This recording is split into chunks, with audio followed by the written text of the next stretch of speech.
ভাড়া কত টাকা হইছে? স্যার 20 টাকা ভাড়া। 20 টাকা? হ্যাঁ, 5 টাকা বেশি দিন স্যার। কেন বেশি দেব? আমার আম্মুর হার্টে সমস্যা হয়েছে, অপারেশন করতে অনেক টাকা লাগবে। আমি তো ভিক্ষা করতে পারি না, আমি তো কর্ম করে খাই। যারা আমার রিক্সায় ওঠে শুধু তাদের কাছ থেকেই 5 টাকা বেশি নিই। চায় নি, আমি না চায় নি না। আপনি যদি না দেন তাহলে সমস্যা নেই। ও অসুস্থ? বুঝছি। এই নাও। ধন্যবাদ স্যার। থাকো, দোয়া করি আল্লাহ তোমার আম্মুকে সুস্থ করুক। আম্মুর দৈনিক 750 টাকার ওষুধ লাগে। দেখি সকাল থেকে কয় টাকা ইনকাম করছি। 1 2 3 300 টাকা, এখনো 450 টাকা। তারপরে আবার বাজার খরচ আর হাফবেলা আছে, হাফবেলা চালাইলে তো এত টাকা হবে না। দেখি আজকে সারা রাত রিক্সা চালাবো, বাসায় যাব না।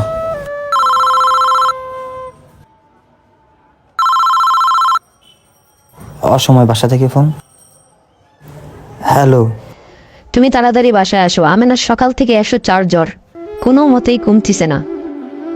আমি এখন কিভাবে আসবো? আমার তো টিপ খাটা লাগবে, আমার এখনো অনেক টাকার প্রয়োজন। আমি যদি এখন রাইখে আসি তাহলে তো টাকা ম্যানেজ হবে না, ওইদিকে আম্মুর খরচ আছে। এক কাজ করো, ওর জন্য একটা নাপা ট্যাবলেট আইনে খাওয়াই দাও। সকালে বাজারের টাকা দিয়ে যাওনি, আর ঘরে 5টা টাকাও নাই যে একটা নাপা ট্যাবলেট এনে খাওয়াবো। পাশের বাসা থেকে দেখো 5-10 টাকা পাও কিনা।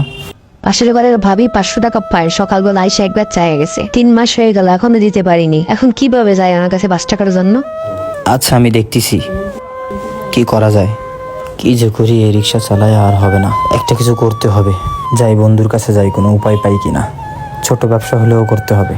ভাই, আমার বউ প্রেগনেন্ট, সামনের সপ্তাহে ডেলিভারি ডেট। আমি খুব ঝামেলার ভিতরে আছি ভাই, আপনার টাকাটা সামনের মাসে দিয়ে দিবানি।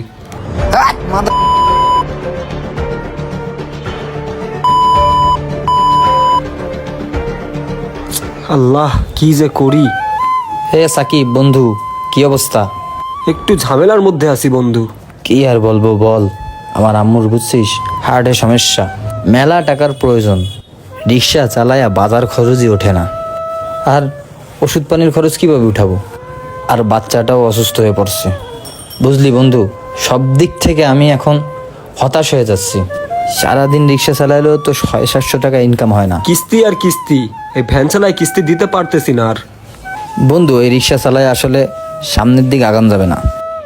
আর আমাদের যে সার্টিফিকেট, এই জামানায় তো আমরা কোনো জবই পাই না। জব করতে গেলেও তো বহু টাকা লাগে ঘুষের জন্য। এক কাজ কর, এই ভ্যান আর রিক্সা বাদ দিয়া দুজন মিলে কোনো ব্যবসা শুরু করতে পারি কিনা। এখন তো অনেক টাকার প্রয়োজন। কি করবো, এই ভ্যান বিক্রি করে দিই। হ্যাঁ, তাহলে আমি রিক্সা বিক্রি করে দেবানি। তারপরে দেখি ভাই বন্ধুর কাছে কিছু ধার নিয়ে একটা ছোটখাটো ব্যবসা দেওয়া যায় কিনা। এই মুহূর্তে দোকান পাবানি কোথায়? বাজারের দিকে থাকতে পারে। আচ্ছা, আগে আমরা ভ্যান রিক্সা বিক্রি করি, কত আসে সব মিলাই আমরা একটা দোকান নিবানি। ঠিক আছে, চল তাহলে। ভ্যান এই জায়গায় তালা মেরে ছেড়ে দিবি? তালা মেরে থবো। চল তাহলে রহিম চাচার কাছে, উনি বিক্রি করাই দেবে আনে। কি রে, ফোন দিলাম তো মেলাক্ষণ হয়ে গেল, আসে না কেন? দোকানটা কিন্তু ভালো পজিশনে আছে, নিলে কিন্তু ভালোই হবে। তোমরা ফোন দিছিলা দোকানের জন্য? হ্যাঁ, দোকান ভাড়া কত নিবেন আনে ভাই? আচ্ছা দেখো নাও, দোকান তো খুব সুন্দর দোকান, এই বাজারের উপর মোড়ের উপর, এটা পজিশনের দোকান। আমার এই দোকানে সব থেকে বেচা কেনা ভালো হয়। তোমরা এলাকার মানুষ 10,000 টাকা দিও। ভাই অনেক টাকা ভাড়া হয়ে যায় ভাই। আমরা ওই ভ্যান আর রিক্সা বিক্রি করে ছোট একটা ব্যবসার উদ্যোগে নামছি। এখন যদি ভাড়াই এত দেওয়া লাগে তাহলে আমরা কি করে সামনে আগাবো বলেন? আপনি একটু কমায় রাখেন ভাড়া। ব্যবসায় যদি সামনে ডেভেলপ করতে পারি তাহলে আপনার ভাড়া আমরা বাড়াই দিবানি। এই দোকানে যেই ব্যবসা করছে আজ পর্যন্ত সেই প্রতিষ্ঠিত হয়ে গেছে। আশা করি তোমরাও লাভবান হবা। ভাড়া তো আর এমনি এমনি একটু বেশি না, একটু কমায় নেন না। আচ্ছা ঠিক আছে, তোমরা যেহেতু এলাকার ভাই বেড়াদার, যাও 9,000 দিয়ে নে, 1,000 কম দিয়ে নে, এর বেশি আর আমি। একটু কমায় রাখেন না, তাহলে আমরা ছোটখাটো একটা উদ্যোগটা সামনে আগাইতে পারবো আপনাদের জন্য। আমাদের সময় দেন, একটু পরে দিতে পারবো ইনশাল্লাহ। আমাদের একটু স্বাবলম্বী হতে দেন আপনারা। আপনারা যদি সাপোর্ট করেন এলাকার মানুষ, তাহলে তো আমরা আগাইতে পারবো, না হলে তো আবার আমাদের পিছিয়ে যাওয়া লাগবে। আচ্ছা ঠিক আছে, তোমরা ওই 8,000ই দিয়ে নে। আপনার নাম্বার তো আছে, আমি ফোন দেবানি। অ্যাডভান্স কিছু করে গেলা না? ও অ্যাডভান্স, 1 মাসের ভাড়া অ্যাডভান্স দিতে হবে তাই?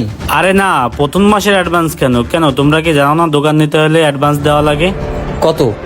আগে যে ছিল ও তো 6 লাখ দিছিল। তোমরা তো এলাকার, তোমাদের 6 লাখ দেওয়া লাগবে না, 5 লাখ দিও। 5 লাখ টাকা দিয়ে অ্যাডভান্স দিয়ে আমাদের মতন এই গরিব মানুষ কিভাবে এই দোকানটা নেবে ভাই বলেন? 5 লাখ তো স্বপ্ন আমাদের ভাই। 5 লাখ টাকা দিয়ে ব্যবসা করে এই দোকান দিয়ে উঠাইতে আমাদের 5 বছরের বেশি লেগে যাবে। আমরা তো ভাই বিজনেস করতে পারবো না, আমাদের সেই আগের জীবনে ফিরে যাইতে হবে। শোনো, আমার দোকান বলে তো আমি তো যা হোক তোমাদের কাছ থেকে কমায় 5 লাখ নিচ্ছি। তোমরা পাশের আর কয়েকটা দোকান শুনে দেখো তাদের কত করে অ্যাডভান্স দেওয়া।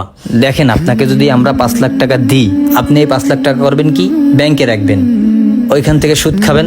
আপনার তো গুনাহ হবে, যেহেতু আমাদের দ্বারা আপনি রাখতেছেন, আমাদেরও গুনাহ হবে, আমরা সমান গুনার অধিকারী হব। এসব গুনামুনার ভিতরে আমাদের কেন জড়াবেন? হ্যাঁ, আপনারা অ্যাডভান্স নিতে পারেন, 15,000 টাকা 20,000 টাকা অ্যাডভান্স রাখবেন। আপনার দোকানে কোনো ক্ষয়ক্ষতি হইলে ওই টাকা দিয়ে সারাই দেবেন। তোমরা যে টাকার কথা বলতেছো ওই টাকাতে ফুটপাতে একটা দোকান নিয়ে ব্যবসা শুরু করে দাও, ওখানেই ভালো হবে। আচ্ছা ঠিক আছে, ধন্যবাদ ভাই। এই দোকানটা কত রাখবেন? ভাই 70,000 টাকা দেবেন। বাজারের মধ্যে দোকান নিতে চাইছিলাম, ওইখানে তো অ্যাডভান্স চাই 5 থেকে 6 লাখ টাকা। ওটা দেওয়ার মতন তো আমাদের সামর্থ্য নাই। আমরা মাত্র 40-50 হাজার টাকা দিয়ে বিজনেস শুরু করতে চাচ্ছি, তাও আবার 2 জন পার্টনারে। এখন যদি দোকান কিনতেই এত টাকা লাগে যায়, তাহলে আমরা কিভাবে সামনে আগাবো বলেন? আপনারা সমাজের লোক, যদি আমাদের হেল্প না করেন তাহলে আমরা সামনে আগাইতে পারবো বলেন? না ভাই, এর চেয়ে কমে পারবো না ভাই। এরকম একটা মাল বানাতে গেলে আপনার 1 থেকে 1.5 লাখ টাকা খরচা হবে। আপনি যে 50,000 টাকা বাজেট করছেন, এটা দিয়ে আপনি দোকান কিনবেন নাকি দোকানের মালামাল উঠাবেন, না আপনি এই জায়গার ভাড়া দেবেন? ভাই জাগার ভাড়া মানে? জায়গা তো এটা সরকারি, তা জাগার ভাড়া কেন দেবো? সরকারি জায়গা ঠিক আছে, কিন্তু এখানে যে দায়িত্ব আছে ভাই, তারে প্রতি মাসে 5 থেকে 10,000 টাকা দিতে হয়। আচ্ছা, আমি যদি তারে টাকা দিই, মান্থলি ভাড়া দিই, তারপরে মনে করেন কোনো আন্দোলন বা কোনো সমস্যা হইলে ফুটপাতের দোকান উঠায় দেয়, তাইলে তারা দায়বদ্ধ থাকবে? তখন কোনো দায়বদ্ধ নাই ভাই, উঠে যেতে হবে। বন্ধু, এই ফুটপাতে অনেক রিস্ক হয়ে যায়। আমাদের যে পুঁজি বুঝছিস, আমরা বড় কিছু করতে পারবো না। আর এখানে যদি টাকাটা খাটাই, মনে কর টাকাটা যদি ব্যর্থ হয়ে যায়, তাহলে আমরা যে রিক্সা চালাইতাম ওই রিক্সা কেনার সামর্থ্য আমাদের হবে না। হ্যাঁ, এটা তো বড় দোকান হয়ে যায়। দেখি আমরা কোনো ছোট দোকান পাই কিনা 20-30 হাজারের ভিতর। তাহলে আপনারা দেখেন, ছোট দোকান ওই পাশে আছে। আচ্ছা ঠিক আছে, ধন্যবাদ ভাই। আচ্ছা ভাই, আসি ভাই। আচ্ছা, দোয়া রইলো। এ সাইকেলও ফালাইস নাই? কোন জায়গায় রাখবো? এই জায়গায় রাখার তো জায়গা নেই। পাশে রাখ। ভাই একটা এলান শোনেন ভাই, এই দোকান 28 তারিখের মধ্যে উঠাই ফেলাবেন, আর যদি না উঠান তাহলে কিন্তু ভাঙে ফেলবে। স্যার, আমরা 2 দিন হয়েছে দোকান দিছি, আমাদের সব টাকা খরচ করে এই দোকানের পিছে ব্যয় করছি। এখন যদি উঠাই দিই, আমরা মাঠে মারা যাব। আমাদের কিছু সময় দেন না, আমরা ব্যবসা করে ডেভেলপ হই, তারপরে আমরা নিজেরাই উঠাই দিবানি দোকান। না ভাই, শুধু আপনার না, এখানে আমি সবার দোকানে বলছি। আমি তো জাস্ট বলে গেছি, নেক্সট টাইম থেকে বড় ছাড়া আসলে আপনাদের দোকান ভাঙে ফেলবে, উঠাই ফেলবে। যারা যারা আসেনি সবাইকে বলে দিয়েন। আল্লাহ এ কোন পরীক্ষার ভিতরে ফেলালো। বন্ধু, টাকা যা ছিল সব নিয়েই তো মাঠে নামছি। শুধু আমার টাকা না, তোর টাকাও আমি খরচা করে ফেলাইছি। এখন মার যে হার্টের অপারেশন করব, সেই টাকাটাই তো এখন আমার কাছে নাই। রিক্সা ছিল, রিক্সাটাও তো নাই। এখন কি দিয়ে টাকা উপার্জন করব? আমাদের গরিবদের উপরই কি এইসব লানত আসে? আমাদের দিক কি আল্লাহ তাকায় না?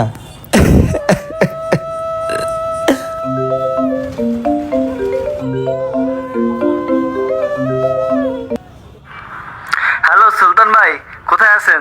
তাড়াতাড়ি বাসায় আসেন, আপনার মা মারা গেছে।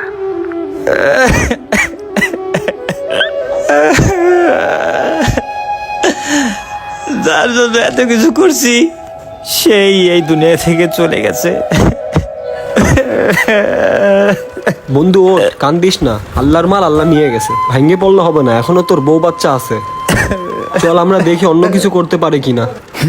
আমরা যারা সমাজের ছোট ব্যবসায়ী উদ্যোক্তা, এভাবে লাখ টাকা অ্যাডভান্স না দিতে পারায় আমরা হেরে যাই। তাদের দুজনের ইচ্ছা শক্তি ছিল, যদি সমাজের নিয়মে দোকানের অ্যাডভান্স লাখ লাখ টাকা না হতো, তাহলে তারা ইনশাল্লাহ প্রতিষ্ঠিত হতে পারত।